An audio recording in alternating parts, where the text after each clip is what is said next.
多街路行出唐到龙龙宫太马谷上，树雕师傅都能对街是田地雕出新鲜的容颜。落落khó khó嘅門面，老婦都嘅白白，可能出嚟景點已經凍落嚟。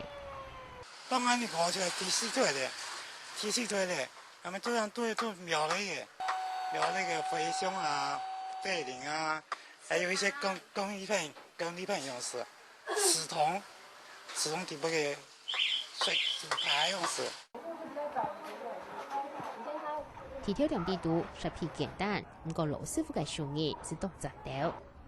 如果附近家可能採擔地街路上賣自家種嘅菜，呢條充滿歷史血跡嘅天主路街，住路呢類樹姑娘、松娘都始終到了。如果佢嘅兩層樓松人店面，條線開店後背處係大家會數，行下來到了天朝或係上看啊，也會嘅負面消息。羅馬古路路嘅預在只鋪到金黃色、有數有尺嘅物資包，看起來非常好食。也是天主人當日都天朝愛食嘅冷搭。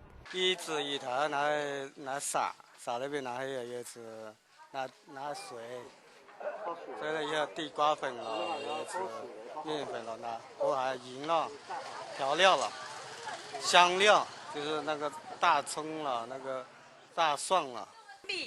拿磨，拿正拿磨那個一隻拿去拿錯是死了，拿多再卡去來就拿去蒸。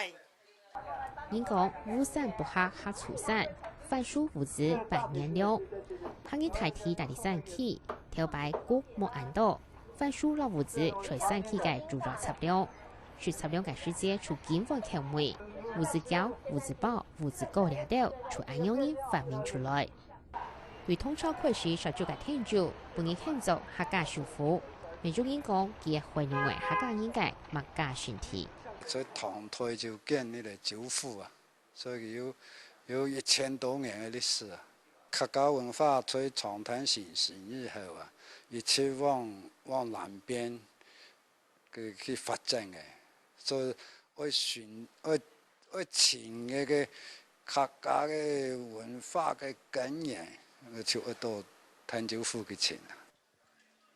天主兩片山呢，係啲福建、廣東還有廣西三隻省夾界一隻東涌繞界會所哦。兩片山咪係啲歷史學、軍事、經濟還有文化界中心。到兩下兩位呢，還保留嚟當到萬軍界歷史古蹟。所以兩片山地1994年嘅時間呢，每本列就係國家界歷史文化名山。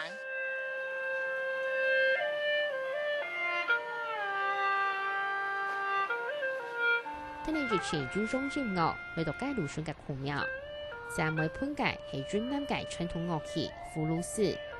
啲中初期嘅古廟展現出行業港土傳家、尊孔重視嘅精神。行下連下嘅古廟站好過後，咪變咗你古商地輩嘅藝術高度重視。參賽樹廳台南古商橋，行業重建嘅天主商帶動天主嘅繁榮和發展。未創造出嚟特別嘅客家文化。客家新聞節目組連秋玲福建重聽採訪報道。